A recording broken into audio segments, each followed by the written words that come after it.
Welcome back to Jump Scare. I'm Betty. And I'm Chad. This week, in our second serving, we cover 1997's Scream 2.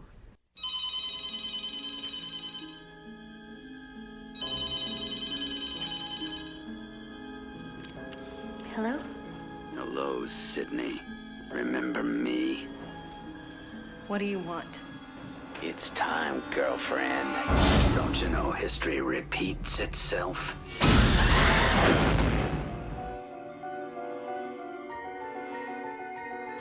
Last night, 2 college students were brutally murdered. Police are everywhere. The girl was stabbed 7 times. Ouch. Hi, Gail Weathers, author of the Woodsboro murders. She's an opportunist. Be kind, she saved our lives. Yeah, I know. I read all about it in the book. I can't wait to see the movie.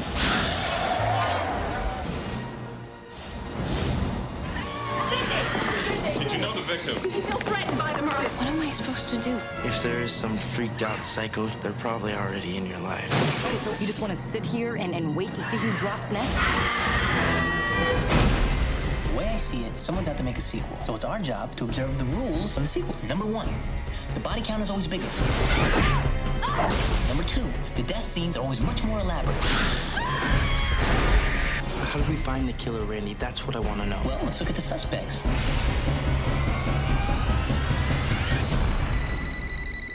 I'm not interrupting anything, am I? It's him. He can see us. Do you want to die tonight? Is that the best you can do? Why not set your goals higher, huh? You want to be one of the big boys? Manson? Bundy? OJ?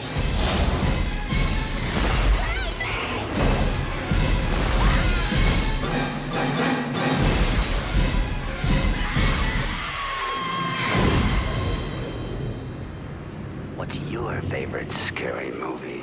Showgirls. Absolutely frightening.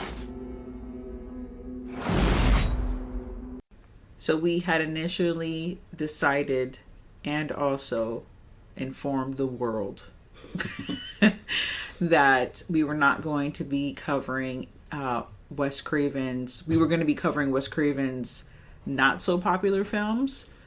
But alas, it's Second Serving Tuesday, which means if this is the first time you're joining our podcast, that we're going to be covering a sequel, part 2 of a franchise. And we did not really want to cover Hills Have Eyes 2. That's okay. I don't think Wes Craven wanted to make that one either, so it's fine. Yeah, that movie's something that's the only movie that has a dog that has a flashback in it, so that's all you need to know right there. I mean, that right there deserves some kind of award. The dog, he deserves an award. He didn't get an Oscar for his performance? No, he did not, sadly. Well, that's bullshit. Anti-animal is also... Oscars are also anti-animal. Apparently so. So, the gang is back. We have the whole spiel. Well, I shouldn't say spiel. We have the whole gang back for this one. Obviously, the survivors of the last movie, because there are some people that just didn't make it, besides the killers from the first film. Yeah, this is probably one of the first, probably the only slasher movie that had this many people survive at the end. Because you ended up with Neve Campbell's character, what's her name? Courtney Cox character. David Arquette. Jamie Kennedy. Randy. Yep, as Randy. You had those 4 all survive it, which is unusual because usually in a horror movie there's one and that's it. Well, they're in college now. And, if it's not hard, it's already hard enough to be in college. And did they really say there have to be sophomores? What I find hilarious when... They said it had been 2 years and they were supposed to be seniors at the time. So they'd be sophomores now. Okay, so what's funny to me is none of these people look like they should be in college because they look mad old. No offense. For the time, but even the other people, come on, are we really supposed to believe that Timothy Oliphant is a fucking college student? Yeah, I don't know. How old was he when this came out? He was 35. Okay, so he had been in college for a really long fucking time. Well, you don't know that for a fact. He could have been in college when he was over 20, This movie also is riddled with fucking cameos. It was bitch, you want to be in this movie, okay? Because the first one was just like everyone was talking about that after it came out. And okay, you were close on Timothy Olyphant. He was 30 when he did this. 30, okay. So I was pretty effing close. He was a 30-year-old college student. You know what's funny? I can't even say any fucking thing because I'm still a college student. So yeah, it's plausible. It happens, but he just looks really old. Yeah, but like the film class they're in at the beginning is just, like you said, it's just stuffed with people that you'll recognize from things in the future or that were going on at the time. Besides, J.B. Kennedy, you've also in Timothy Olyphant, you've got Sarah Michelle Gellar, you've got Joshua Jackson, who doesn't even get a name in this movie. He's just film class guy number one. That's the two most important people in this fucking film. Is, to me, Joshua Jackson. You got Pacey before he was Pacey, and you have Buffy Summers. Like, you have Buffy in there, and that's what, like, season 2 of Buffy? Yeah, season 2 would have started, I think, because Buffy came out in 97, and this came out in 97 as well, so you'd have been a little bit into season 2 of Buffy. So it was popular, but not as big as it would become, Yeah, and she's looked young. I mean, I've been watching that girl since forever. Like, I can't even tell you how long. I'm gonna say I was probably 12 years old since I've been watching her on some kind of fucking TV show. So yeah, so we have everyone back, and then we also have the thing where it's just like all these little like Easter eggs and like it's like in the 80s you had the Brat Pack, right? And you had all these, you had the Molly Ringwald, the Anthony Michael Hall, you had all the people, the whole gang that were like in a whole bunch of fucking films, together, not together, maybe one-on-one. Here you have the same thing happening. You have Rebecca Gayheart, who is part of like, we're just gonna fucking say Lambda Lambda Lambda. Yeah, obviously that's a boys fraternity, so it's not Lambda Lambda, but MAGA Mu. She's in her sorority, and she's later on in Urban Legend with Joshua Jackson, and in Urban Legend 2 for that matter. Yeah, in Urban Legend 2. I mean, spoilers. So, and which I think we covered that movie. Yeah, we did. Okay, so we have that connection, and then we have Buffy, who later on, I mean, she's Buffy, but then later on would go to do another Kevin Williamson, like, written film, which is I Know What You Did Last Summer. It was the same year.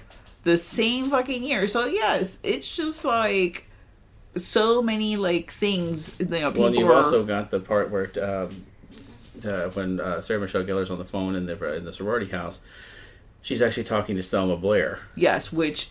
like, I've seen this movie so many times and I've never made the connection until you told me, and then it was just like I heard it loud and clear. Like, she has like this very specific like little laugh that she does, and she does it over this phone call, and the phone call is a very short phone call. It's not that long, but then they would go to do Cruel Intentions and are like the best of friends, so like to this day.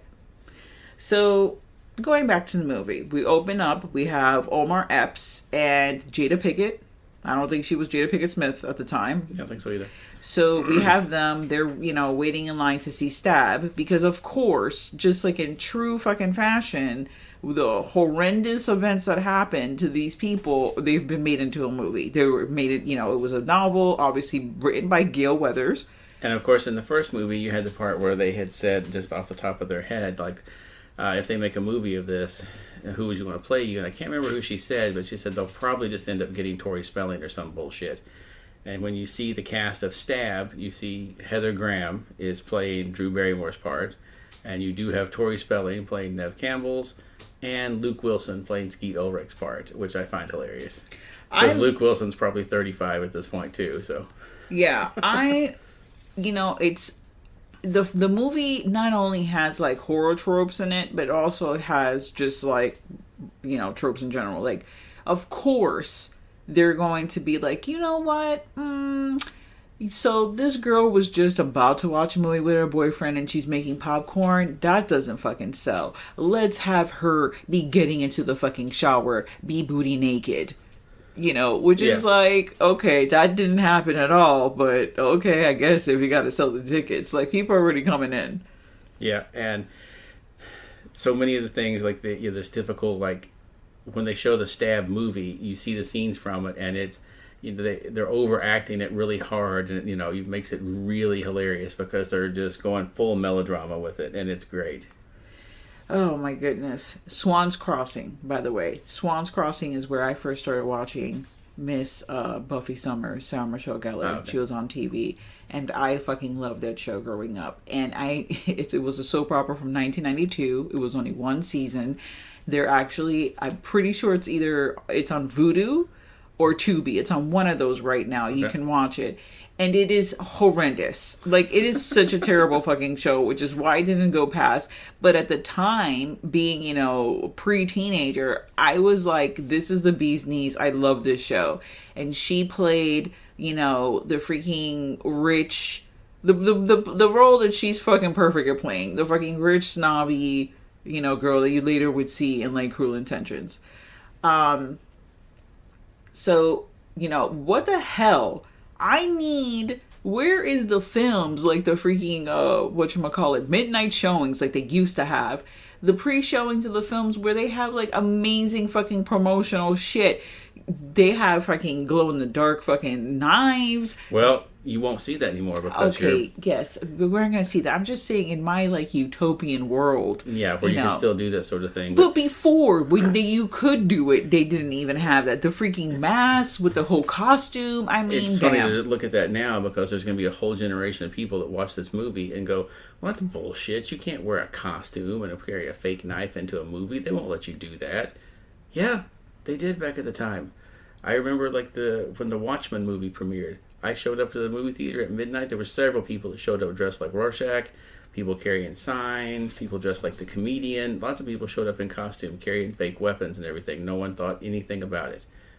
Now, you get arrested and drug out of the theater for that shit. Yeah, it's unfortunate, and I feel like it's utter bullshit that they don't have any kind of promotional thing. I mean, a keychain. I mean, damn, nothing. But so we have them, you know, and it's like here we go with the other trope. Of course, the black people dying in the film, like, they're just gonna get killed off right off the bat. They even discuss that. They have Jada Pinkett saying how, like, well, I can't stand these horror movies because they never treat black people well, and then they turn around and kill them off at the very beginning of the movie. They kill them off, and then later on, you have homegirl, you know, roommate and fucking friend of Nev Campbell, Sydney, and she gets killed off. Like, at least she was able to, like, hold on to, like, almost the end of the film. But they were like, nah, this character, we gotta kill her because she's not gonna come back for the third movie. No one should have come back for the third movie. It should have never been made. Okay, now you know how I feel about the third film. Okay, there's a whole nother conversation there.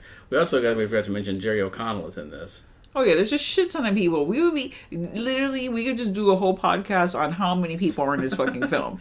And my personal favorite in this is David Warner makes an appearance. Yes, how dare you? That was definitely one of my main notes, and I love David Warner, and he's in one of my favorite movies. My Best Friend is a Vampire, and why couldn't he be my fucking professor? Okay, I feel like I missed out, and he looks great. Like, I love him. He's in one of my favorite too, which is Time After Time. Oh. Yeah, I love that movie. That's an excellent film. Yeah. Excellent. If you have not seen this film, go and Google Time After Time and watch it because it's fucking amazing. So, you know, in Sydney's room, there's a striped sweater hanging. Very reminiscent of Freddy. Yeah, which is red and blue, which is like, I'm pretty sure that combo, because like that was a whole thing with the green and red, right? It was like colors of the fucking eye, like when they're put together, it's like not an illusion, but it like fucks you up. They have that in there too. Wes Craven, of course, Hitchcockian fucking moment. He's a fucking doctor in the background. Like, there's a whole bunch of, literally, like I said, it would just take the whole fucking podcast just to name everybody. Now, I think My favorite part of this, though, is where they get at the very beginning to it, where they have the discussion in the film class about how inferior sequels are to the original. Oh, yes. And everyone's arguing about what good sequels are and all that. And people bring up some good points. Hey, Terminator 2 is a great movie. Aliens is a great movie. But my favorite part is the guy who just wholeheartedly brings up House 2, the second story, is one of the best sequels ever made. And they're like, what the fuck? I'm pretty sure that was Joshua Jackson's character. Yeah, and like, get the fuck out of here. I just love that. Because, that had to be like Kevin Williamson just somewhere going, you know what? House 2 is a pretty good movie. Let's just throw that in there. Yeah. I was beside myself. Because, like, hey, I like that film more than I like the first one.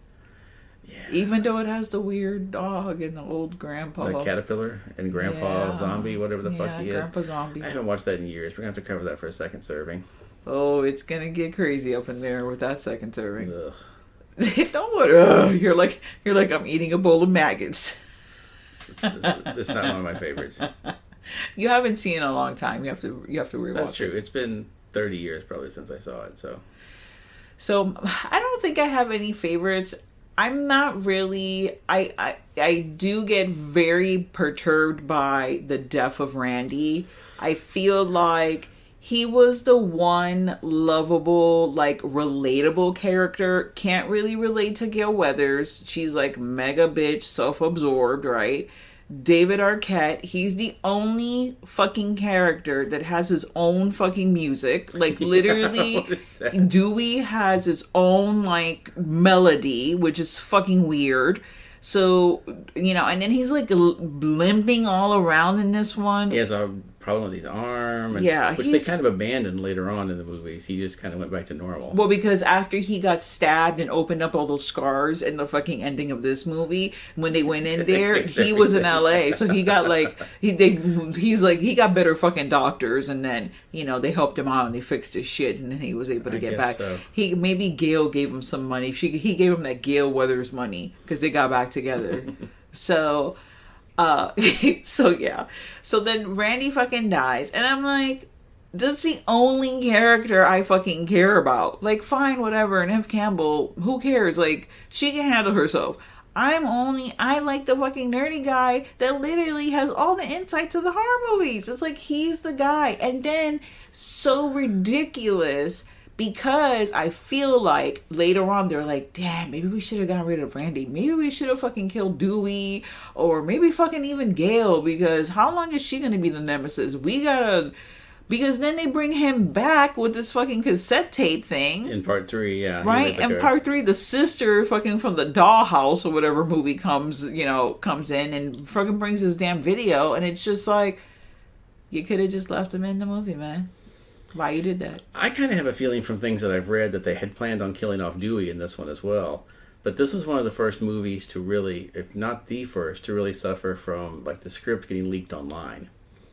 Because early on, they brushed this into production pretty fast because, the first one came out in December of 96 and this one was out in December of 97. Yeah, that's a really fast fucking movie. Yeah, so they wrote this, got it into production and done and out in a year, which is, pretty damn fast. And along the way, from what I've read, that script got leaked out and, they've come back and had Kevin Williamson say, that was a fake script. We didn't, we put that out just to fool people and all this. But you got to wonder, was it? Or was that just them covering their ass when they like, oh shit, this thing's leaked and already spoiled the entire ending of the movie. We've got to reshoot it. And I really do think that he died and that was, that was the end of it. And they just changed it to, throw people off and be like, oh, well, that wasn't the right screenplay then. They were right. They were just fucking with us. I agreed that he probably died. I disagreed that the original, that script that got leaked was the original because the idea of who the killer was or was supposed to be is so fucking stupid and such weak writing on Kevin Williamson's part. Like I couldn't believe that would Jerry O'Connell, her boyfriend, to be the killer again. No. No. Well, maybe they were going with the thing of you would never suspect it to be the boyfriend again. Oh, God, yes. That's the first fucking motherfucker I'm thinking is a boyfriend. It's the closest person to her. It's the closest person. Now, they put me through the ringer because I would have never thought it was Skeet Ulrich's mom who had done lost weight and fucking went through this fucking transformation to come back and get her fucking revenge for killing her fucking son. Who's played by Laurie Metcalf. Who does a wonderful job. Love Laurie Metcalf.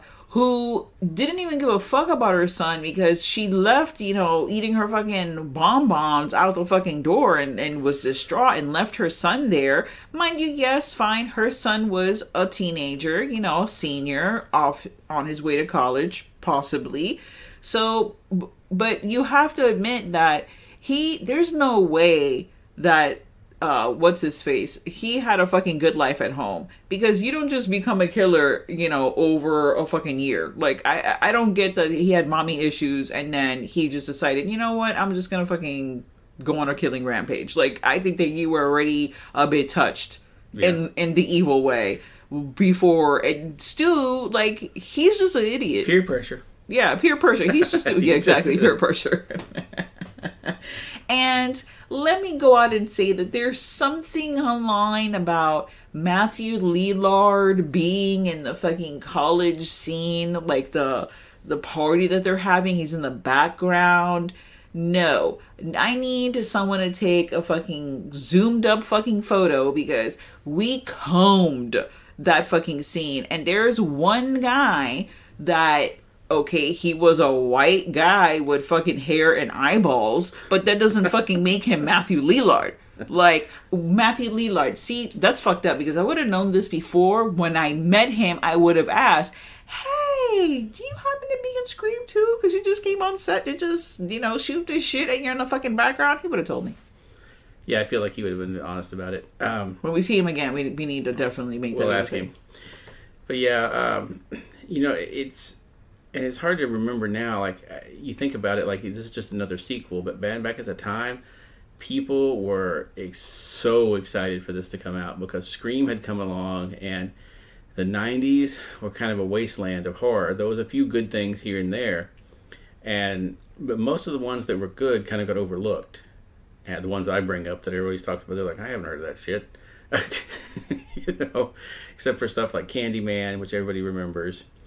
And otherwise, there wasn't a lot going on.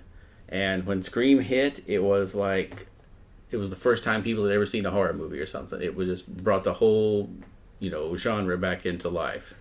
Yeah, it sure did. And I don't know. I mean, it did have a fast turnaround, and I may have my original movie stub from watching Scream 2. I can't remember if I'm pretty sure I saw it, because, like, as a teenager, that was like the whole thing. My whole thing was like, every Friday I went to go see the movie that I fucking had seen all week long in the commercials.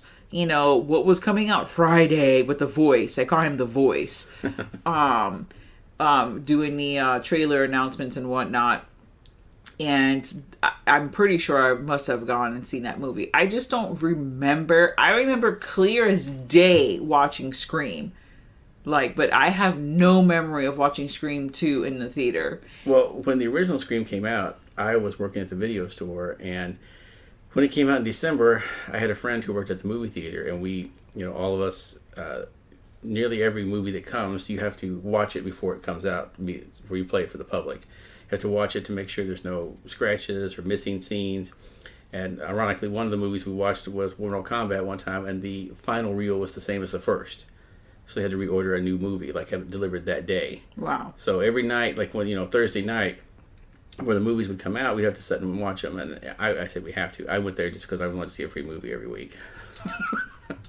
I sat through Mouse Hunt with him because I figured, you know what, he's let me see all these cool movies. I should probably sit through the shitty ones with him too, just to be a friend. Was Mouse Hunt a shitty movie? I'm just saying, of movies I wanted to go see, Mouse Hunt was not high on the list back in 95 or 96. I guess not for you. Any fucking movie that was free, I'm gonna watch it. I'm gonna go out here and say this, because if you've listened to this podcast, I'm pretty sure we've talked about Blood Rain. I would have seen Blood Rain for free. I actually wish I would have seen Blood Rain for free. I want my fucking money back for that movie. I want my money back, okay? Well, what I was getting at, though, is that, it's hard to imagine now, that Scream came out in December, and it didn't stop playing in the theaters until almost June. and the videotape came out near the end of June, and for 6 months it played in the theaters and was it was still playing until right up a couple of weeks before it came out on videotape.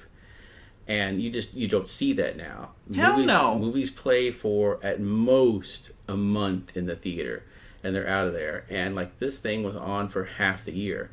And there were people going back. I remember I had people who had seen it 7, 8 times in the theaters, and it's a whole different movie experience now, and especially now after COVID. But it's hard to imagine back a time when a movie played for almost a year, or for 6 months, half a year, and it's just such a big deal when that came out. And then by the time, the one was released on videotape, the sequel was only 6 months away. Yeah, and if it was a bigger movie, like Titanic, I remember vividly, okay, there being Entertainment Tonight fucking news where they were interviewing families and people that have seen the movie 18 times. They made it a big fucking deal. This movie is a phenomenon. It's taking over the world. And people had seen it fucking 125 fucking times. People were trying to make fucking records, break records and shit. It was a big deal. And that fucking movie was in the theater. I feel like it was in the theater for 2 years. Well, as a kid, I remember movies like Star Wars playing for an entire year at the theaters, and then when it left the theaters the next year, the next summer, being at the drive-in for the entire summer was Star Wars at the drive-in, and it was packed all the time because this was all pre-VCR, even before you could go rent it on the videotapes. And then once Raiders of the Lost Ark came out, that thing was in the theaters in Joplin. At the time, Joplin had 4 movie screens, and the Raiders of the Lost Ark and 9 to 5 took up 2 of them for an entire year. 9 to 5. Definitely met the demographic for that film. Yeah, I wasn't either. I was 9. I wanted to see more shit that was coming out, and I was God, the fuck is 9 to 5 still playing for? You're I guess I'm gonna watch fucking Raiders. Yeah, I'm watching Raiders again. But yeah, it's just hard to imagine now movies playing that long in the theater, because for the last God, I don't know, 10 years for sure, or maybe a little before that, it's all rushes out to home video so fast now that it's just unimaginable to people that the movie played in the theater that long. Yeah, the other part that pisses me off is when they kill Jerry O'Connell's and I know, Final Girl, she can't fucking be happy. Her whole life is misery, and she's gonna have to fight the fucking boogeyman for the rest of her life. And I mean, look at Jamie Lee Curtis. Look at all the fucked up shit that happened to her. She became a fucking pill popping alcoholic who made it fucking through, and then became I don't even know what that would even be called, a fucking headmistress to a fucking high-end fucking school. Yeah, she's had a few things. And then she fucking lost her fucking mind and ended up in a fucking mental institution, and now she out here running around with fucking 65-year-old fucking Michael Myers, It's gonna be funny when 20 years from now they do another reboot of Scream, and they have to bring back whoever the hell survives this latest one, come back into it, and they're going to be in their 60s or 70s, and they're going to be coming back. People are going to be oh, God, no. He or she is still doing these fucking movies. This next Scream, I'm going to tell you, they're going to pull a fucking Disney, okay? They're going to fucking have everybody die in the first fucking 10 minutes of that fucking film. Neve Campbell dies, fucking everybody dies. They all going to just get, maybe it's going to be Final Destination style, where they're on the fucking way somewhere and a fucking truck comes and just fucking swaps the fucking truck and all their heads get fucking chopped off. Some crazy shit. And the person driving the truck, Ghostface. He's a Ghostface construction killer. Okay, that's going to be the fucking movie. Yeah, I really do hope in the beginning of it. And if they kill anyone, I'm going to lay odds it's going to be David Arquette. Yeah, they got to kill both of them. I mean, David Arquette and freaking Courtney Cox, they're not getting along. And let me tell you, no offense, but David Arquette is looking rough. Okay, mad rough. They're going to have to put a toupee on him. Maybe he's already dead at the beginning of this film. They're like, oh, dude, he didn't make it. He didn't make it. I'm not sure if he's coming back or not, but yeah, Yeah, he did. But yeah, I think they'll definitely go the route of killing someone off immediately at the beginning. Now, I have a feeling it's going to be David Arquette, or it's going to be Neve Campbell, just because she doesn't want to be in the rest of the movie. Yeah, she's like, I'm tired. I'm a serious actress now. I'm gonna go do things, and I just can't be in this film anymore. So just kill me off, please. And then 10 years from now, when she needs a job, she's gonna pull a fucking Jamie Lee Curtis and be like, yeah, so I said I wasn't gonna do any more movies, but I need a new addition to my house, so I'm gonna come back. They backed a dump truck full of money up to the house, and I said yes. Which I don't blame them.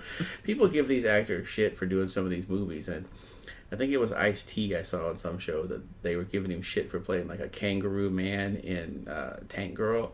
He said, listen, they offered me $1.5 million to play that part. For that kind of money, I'll play half whatever the fuck you want. You know, I don't blame me. Like $1.5 million, play a half kangaroo mutant. What the fuck? That'll set you up for quite a while. I love Laurie Metcalf, as I mentioned before, and she does a great job. The whole thing of getting, Timothy Olyphant and Laurie Metcalf in it, that whole thing was like, okay. But you can see where later on, and who knows? Like, I know that supposedly Kevin Williamson actually wrote the first three while he wrote the first one, right? So he kind of already knew what direction he wanted to go, like, basically, because when you get to 4, the whole Emma Roberts thing was how she was going to be the victim, and how social media and the way the world is, like, the whole movie, that's my favorite one, because there's so much social commentary on just how things get sensationalized, and they're out of tragedies, people become this thing where now they have fans and they get promotions and all kinds of fucking shit, right? So you see that here, because Timothy Olyphant's thing is that he was gonna blame fucking horror movies made him a killer. Yep. And that he was gonna get all the the publicity for that, and he was gonna try and get off on it based on the fact that, hey, the horror movies made me do it. I'm not guilty. And then you have, what's his face, Cotton. Cotton is coming off from being in jail for wrongly accused for a whole year. He's trying to get on Diane Sawyer, so he's also trying to get the spotlight on him, which the movie ends with Neve Campbell with Sydney redirecting that spotlight onto him because he saved her life.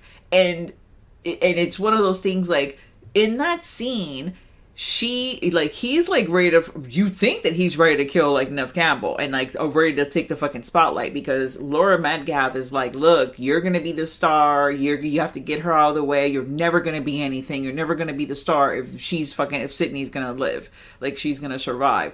So then he already had previously asked Sydney to be on Diane Sawyer, and she had turned him down, and then she's like gives him the fucking okay, and then he fucking shoots this fucking bitch and kills her. So it's like, was he gonna do the right thing? Was he just gonna fucking not do the right thing and just become, because he had reason to be pissed at her because she did falsely accuse him. So he you could a little understand if he's like, what, this bitch, I did a year in jail and she went on with her life, maybe I'll just shoot her. Yeah, so definitely I feel like those were the seeds he was planting for later on. He would go back to that. He even kind of, in a way, has how Hollywood is evil and does nefarious things, which, now knowing everything that happened with Harvey Weinstein, it's like, was that something that he was saying? Because in the third one, Maureen Evans had been the girl that was passed around in like the Hollywood fucking underground trying to get roles, and that's how she came up, with being with that director, and how that all got blown out of proportion, and she ran back home and just be fucking psychologically fucked up and became a whore, and so on and so forth. So it's just so crazy, like, looking back at part 2, 3, and 4, how in some way there's Hollywood and you know, what it does to you, then, you know, obviously the internet and stuff has grown in that time. So now you have social media, the sensationalism of it all. Like, you later on get, so who knows what this part 5 is going to be. Like I said, I loved part 4. Like, I did too. really enjoyed it. I love the openings of it, where it was like the multiple openings. And they even talked about the craziness of it. They were like, wait, the opening to Stab 6 is Stab set. Wait, what's happening? They're like, oh yeah, that one was time travel. We try to forget that one. And they were just making the crazy shit. I did love in this one that they fixed one of the biggest complaints from the first one was, you know, everyone was constantly like, why did no one have caller ID? Why did no one have caller ID? It's like, well, obviously it was written way before caller ID was a thing. So the first thing they have happen in this one is someone calls her and gives her like a prank phone call, and she just reads their name off the caller ID, and they're like, oh fuck, and hang up. And it's like, yeah, okay, we shut that down. We know there's caller ID now. But that's why now they usually have them calling cell phones or something else, where it's back at the time was you much star harder to trace. 69 them, baby. Star 69. Yeah, but not now. No, not now. There's no star 69. Wait, was a star 69 to block the block? No, that was callback. That was a callback. There was one that you could press. Was it star 67? 7, yeah, blocked the caller ID, and it would say like ID blocked, and yes. then people wouldn't answer if it was blocked. Yeah, Sarah Michelle Gellar should have fucking listened. Well, actually, she couldn't, because she was on the line with Selma Blair when she got the incoming call, and also she had her boyfriend hang up, that she had that issue with him, so she was waiting to fucking rescue his ass because he was a hot mess who we never see. That storyline we never see. And, you know, it's, you know, she also gets, obviously she gets axed because all these people, mostly Joshua Jackson is only in that fucking scene in the classroom. Yeah, he was just in that. And you got to wonder, like, he must have made an impression on Kevin Williamson to be, you know, like the very next year he's cast in Dawson's Creek and is in that for the whole run of the show. And then later on, he's in a fucking Cursed movie. Another Wes Craven, Kevin Williamson joint. Yep. Like, there you have Joshua Jackson, which we will be talking about that, obviously. And you also have him popping up in Urban Legend with Rebecca Gayheart. Well, yeah. I did mention that earlier. But yes, Joshua Jackson, Pacey, he was like a hot little number. He was all over the movies. He was. And now he's in all kinds of shit now. He was in that Fringe show that you like so much. Yeah, he was in all 5 seasons of that. He was good in it. Which I'm sure he was just fine. I like him. I like Pacey, you know. Pacey. He's always going to be Pacey. I don't care. Even when I was watching Scream 2, I was like, Pacey, because I wholeheartedly thought that everything was the opposite. The reason why Kevin Williamson was blown up was because of Dawson's Creek, and that's how he started with the whole Scream thing. And it's the other way around, which is nuts. Another one we should mention, this one, she has a brief little, just kind of a cameo, and it really is one of the sorority sisters, is Portia de Rossi. Yes. Who'd go on to a lot of popularity in the late 90s, early 2000s, and then once again pop up in another Wes Craven, Kevin Williamson movie, Cursed, with Joshua Jackson. Yes. So they kind of had like the Wes Craven, Kevin Williamson players there for a while. Yeah, I'm telling you, it was like the horror Brat Pack. Like, you know, even though I technically wouldn't consider her to be part of the Brat Pack, I would think it would be more Sarah Michelle Gellar, Joshua Jackson, I'm gonna name some other fucking people later on when I could pinpoint who they are. But you guys know who they are. The people that you fucking Devin Sawa, you know. Michael Rosenbaum, he was in quite a few of these back at the time. Michael Rosenbaum was also on Cursed, and he was also in Urban Legend. Yeah, now he wasn't in this one, but I'm just saying he showed up in a lot of them with the same people. Yeah, so they were all running in the same kind of circles. Lex Luthor, later on, we'll get in it. We will be covering Cursed. I think it's going to be our next podcast, so we'll be covering that. So for Scream 2, I'm going to go ahead and give it 3.5 knives. It worked a lot. It was a good sequel for me. I'm gonna give it 2.5 knives. No, fuck it. I'm giving it 2 knives. I'm giving it 2 knives. I'm giving it 2 knives because for me it was tired. It's tired to me now. If you would have asked me how I thought about this movie in 1997, I probably would have told you it was the fucking bee's knees. But seeing so many films in this time, like from then till now, and then just watching it again after so long, I've seen this film. The last time I saw the film wasn't in 1997. I've seen it many times. But it's like, I get pissed off and like, why they killed Randy off, man? And then that whole scene with the whole cell phone thing. Like, they're checking everyone's cell phones to see where the killer is, because the killer's on the fucking cell phone somewhere. Well, of course, back at the time, there was only like 12 cell phones on campus. So. Yeah, that's fine. But if you know there's someone out, maybe don't put your back to like a car or like in a building or somewhere where you can get snatched. That's not the smartest thing to fucking do. Well, Randy, even though he knows a lot about horror movies, the first thing that happens in horror movies is people do stupid things.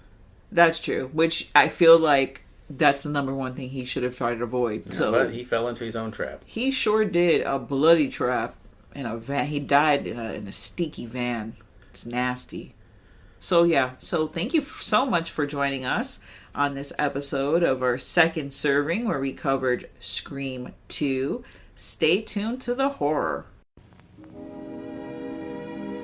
And now, folks, it's time to say goodnight. We sincerely appreciate your patronage and hope we've succeeded in bringing you an enjoyable evening of entertainment. Please drive home carefully and come back again soon. Good night.